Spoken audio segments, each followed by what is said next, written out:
السلام عليكم ورحمة الله وبركاته. اللهم صل وسلم على سيدنا محمد. أهلا بيكم في وصفة جديدة من وصفاتي، وصفات مطبخ سهلة. النهاردة إن شاء الله هنعمل مع بعض وصفة سهلة وممتعة لتحضير الكوكيز بالعسل الأسود في البيت، وهي من الحلويات الفريدة من نوعها ولذيذة جدا. وهنتعلم مع بعض في الفيديو ده ازاي نعمل عجينة مثالية للكوكيز، وهنضيف عليها العسل الأسود عشان تديكي نتيجة في النهاية ممتازة وطعم لا يقاوم من عجينة الكوكيز مع العسل الأسود. والمكونات سهلة وبسيطة وموجودة في كل بيت ومش مكلفة، هتعمليها معايا بكل سهولة إن شاء الله. والمدارس جاية، كل سنة وانتم طيبين. تعمليها بقى لولادك ياخدوها معاهم في المدرسة، تعمليها للفطار الصبح في البيت، تقدميها لضيوفك. طريقة ممتازة جدا وجميلة وهتعجبكم إن شاء الله. وانتوا عارفين طبعا فوائد العسل الأسود، الحديد والفيتامينات موجودة طبعا في العسل، مغذية ولذيذة جدا. وكمان هتعمل لك كمية كبيرة من الكوكيز، ممكن تفضل معاكي طول الأسبوع. وزي ما انت شايفة كده النتيجة طلعت ممتازة. ويلا بينا نشوف مقاديرنا وطريقة التحضير. هنبدأ هنا بقى بسم الله. مقاديري معايا كوبايتين دقيق منخولين، ونص كوباية سمنة زي ما انتم شايفين كده، وكوباية عسل اسود، وبيضة والفانيليا والبيكنج باودر. هنقول بسم الله ونبدأ بقى. انا حطيت البيضة زي ما انتم شايفين كده، وعليها باكل فانيليا، وهضيف كوباية العسل الاسود،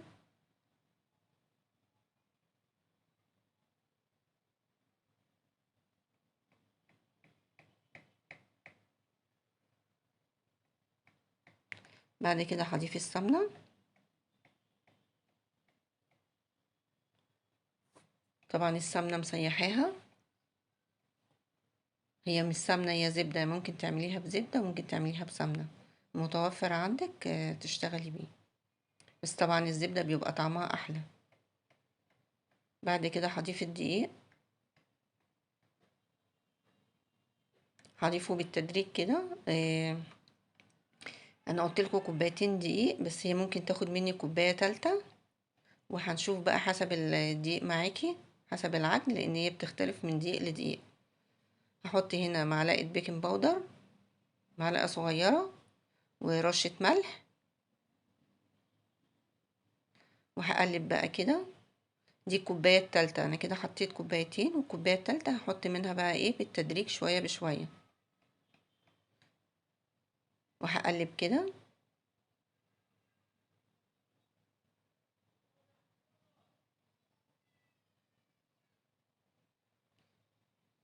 لو لقيتي العجينه تقلت معاكي خلاص بقى طلعي المضرب، وهبدأ بقى اقلب كده بالمعلقه.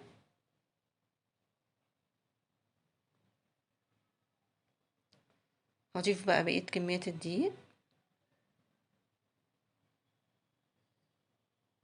انا بلم العجينة بس مش بعجن، بلم بس الدقيق لغاية ما الدقيق يختفي مني، والاقي العجينة معايا متماسكة ومش بتلزق، يبقى كده خلاص تمام. هلم بقى بايدي كده العجينة لغاية ما العجينة ايه تتماسك معايا وتبقى سهلة التشكيل. خلاص كده العجينة لمت معايا زي ما انتوا شايفين. وحضرت الشوكليت شيبس، هي مش هتاخد كمية كبيرة يعني من الشوكليت. بصوا كده العجينة معايا، بتضغطي عليها كده، لو لقيتيها ناعمة مش بتشقق يبقى كده العجينة مظبوطة. هبدأ بقى اشكل على ايدي، ومعايا الصاج بتاعي اهو.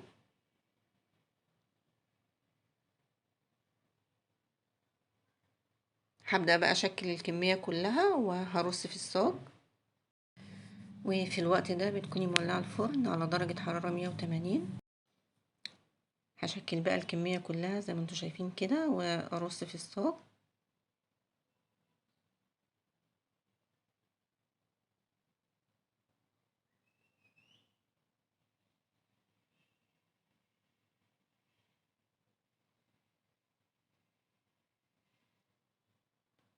كده انا خلصت الكميه كلها زي ما انتوا شايفين كده، عملتني الصاج اللي انتوا شايفينه ده،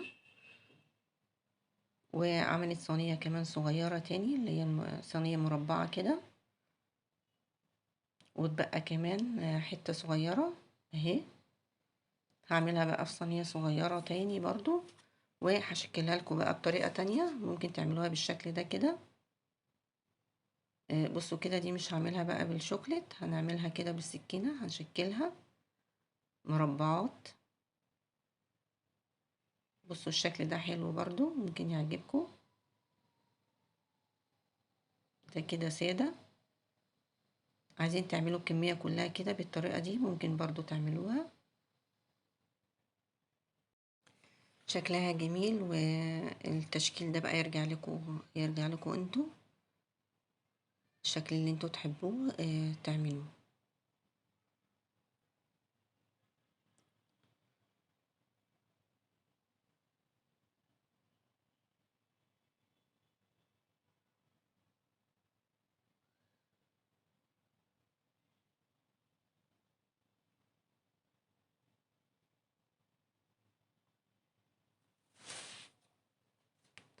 كده خلاص انا خلصت الكميه كلها. هنا بقى بعد ما طلع من الفرن سبته لما برد شويه. بصوا شكله طلع في منتهى الجمال، ومقرمش وطري من جوه، طعمه تحفه، هيعجبكم ان شاء الله. وبقيت الصاجات التانية لسه يعني حطاها في الفرن، هطلعها برضو اوريها لكم. هبدأ بقى هنا ارص في طبق التقديم. يعني عمل ما شاء الله كمية كبيرة زي ما انتم شايفين كده، الصاج والصينية المربعة والصينية الصغيرة التانية، عمل كمية كبيرة ما شاء الله بمكونات بسيطة جدا. يعني مش هيكلفك حاجة، هي بيضة واحدة بس. بصوا شكله جميل جدا، ومتحمر من جوه من بره. طبعا انتوا اول ما تحطوه في الفرن هو مش هيغيب اكتر من ربع ساعة في الفرن. اول ما تشموا ريحته بقى طلعت كده، ريحة العسل مع الزبدة مع المكونات اللي احنا حاطينها جميلة جدا. وهتعرفوا ان هو استوى من ريحته، لان فيه العسل الاسود فمغمقه شوية، فخلي بالكم عشان ما يتحرقش منكم. اتمنى الوصفة تعجبكم، يا ريت تشاركوني بتعليقاتكم في الوصفة، وتقولي لي رأيكم ايه. وما تنسوش تعملوا لي لايك لو الفيديو عجبكم، ولو اول مرة تشوفوا قناتي يا ريت تشتركوا فيها وتفعلوا زر الجرس على الكل عشان يوصل لكم كل جديد من فيديوهاتي. كنت معاكم مروان، انتظروني في الفيديو القادم، والسلام عليكم ورحمة الله وبركاته.